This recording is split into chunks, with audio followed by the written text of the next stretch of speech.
Título 2 do crime. Relação de causalidade.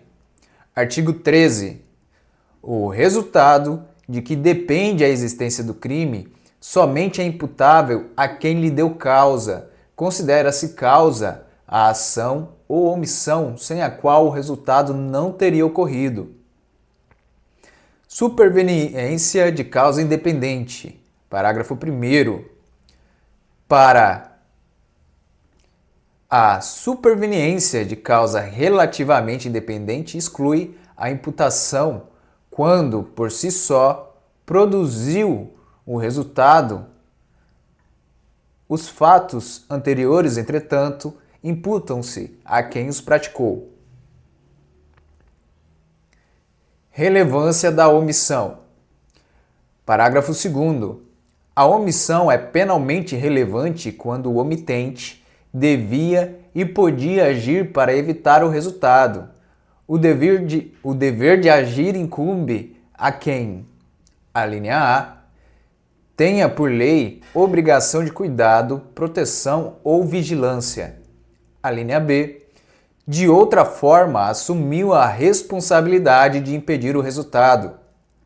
A linha C, com seu comportamento anterior, criou o risco da ocorrência do resultado. Artigo 14. Disse o crime. Crime consumado. Inciso 1. Consumado, quando nele se reúnem todos os elementos de sua definição legal. Tentativa. Inciso 2. Tentado, quando, iniciada a execução, não se consuma por circunstâncias alheias à vontade do agente. Pena de tentativa. Parágrafo único.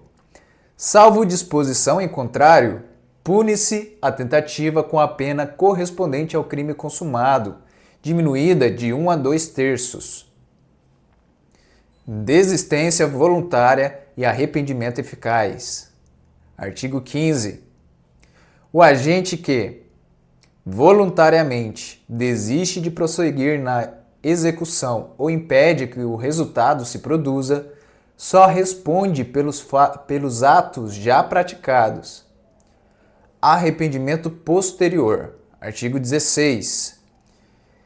Nos crimes cometidos sem violência ou grave ameaça à pessoa, reparado o dano ou restituída a coisa até o recebimento da denúncia ou da queixa por ato voluntário do agente, a pena será reduzida de 1 a 2/3. Crime impossível. Artigo 17.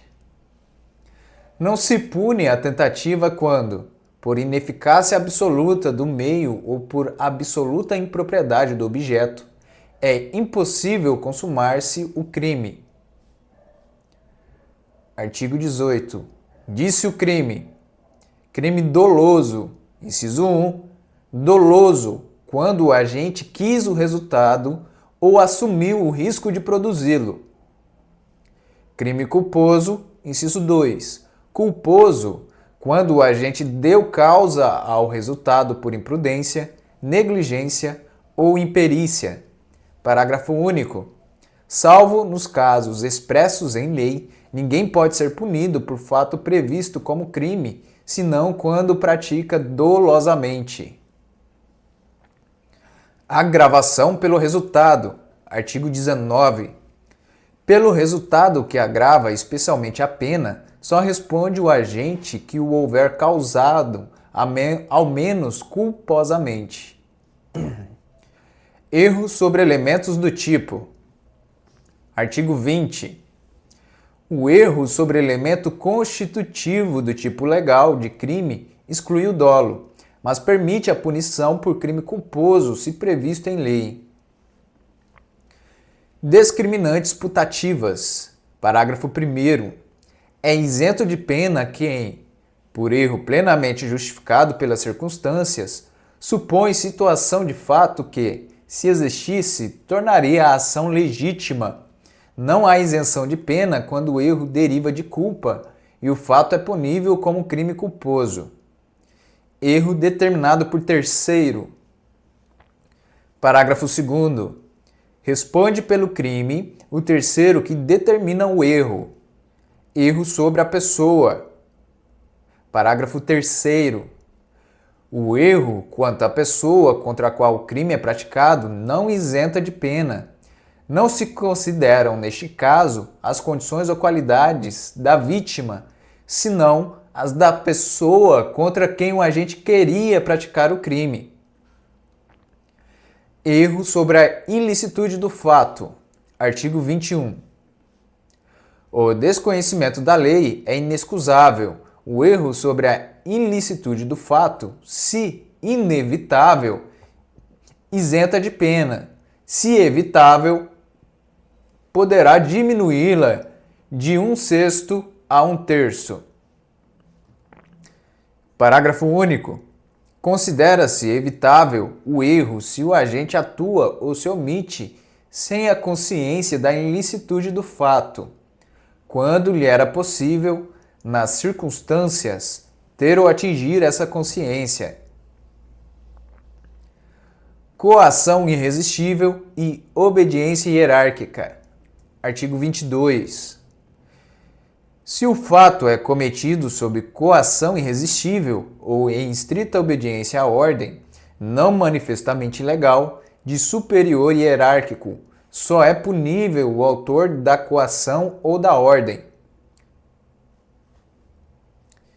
Eu cliquei sem querer.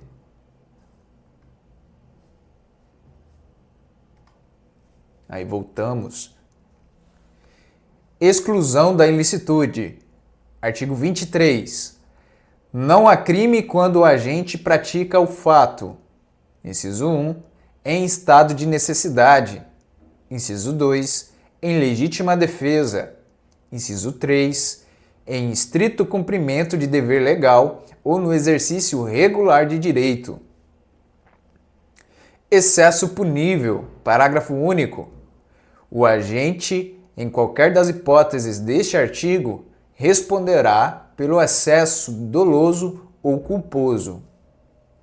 Estado de necessidade. Artigo 24.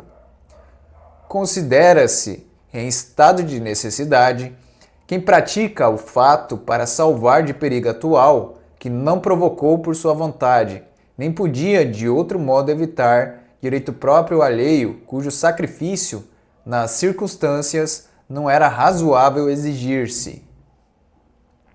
Parágrafo 1º.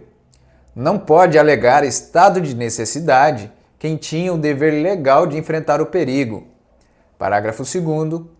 Embora seja razoável exigir-se o sacrifício do direito ameaçado, a pena poderá ser reduzida de 1 a 2/3. Legítima defesa. Artigo 25. Entende-se em legítima defesa quem, usando moderadamente dos meios necessários, repele injusta agressão, atual ou iminente, a direito seu ou de outrem. Parágrafo único. Observados os requisitos previstos no caput deste artigo, considera-se também em legítima defesa o agente de segurança pública que repele a agressão ou risco de agressão à vítima mantida refém durante a prática de crimes. Título 3 da imputabilidade penal. Inimputáveis. Artigo 26. É isento de pena o agente que, por doença mental ou desenvolvimento mental incompleto ou retardado, era, ao tempo do fato ou da omissão, inteiramente incapaz de entender o caráter ilícito do fato ou de determinar-se de acordo com esse entendimento. Redução de pena. Parágrafo único. A pena pode ser reduzida de 1 a 2/3 se o agente, em virtude de perturbação de saúde mental ou por desenvolvimento mental incompleto ou retardado, não era inteiramente capaz de entender o caráter ilícito do fato ou de determinar-se de acordo com esse entendimento. Menores de 18 anos. Artigo 27. Os menores de 18 anos são penalmente inimputáveis, ficando sujeitos às normas estabelecidas na legislação especial. Emoção e paixão, artigo 28. Não exclui a imputabilidade penal, inciso 1, a emoção ou a paixão. Embriaguez, inciso 2, a embriaguez voluntária ou culposa pelo álcool ou substância de efeitos análogos. Parágrafo 1º. É isento de pena o agente que, por embriaguez completa, proveniente de caso fortuito ou força maior, era, ao tempo da ação ou da omissão, inteiramente incapaz de entender o caráter ilícito do fato, ou de determinar-se de acordo com esse entendimento. Parágrafo 2º.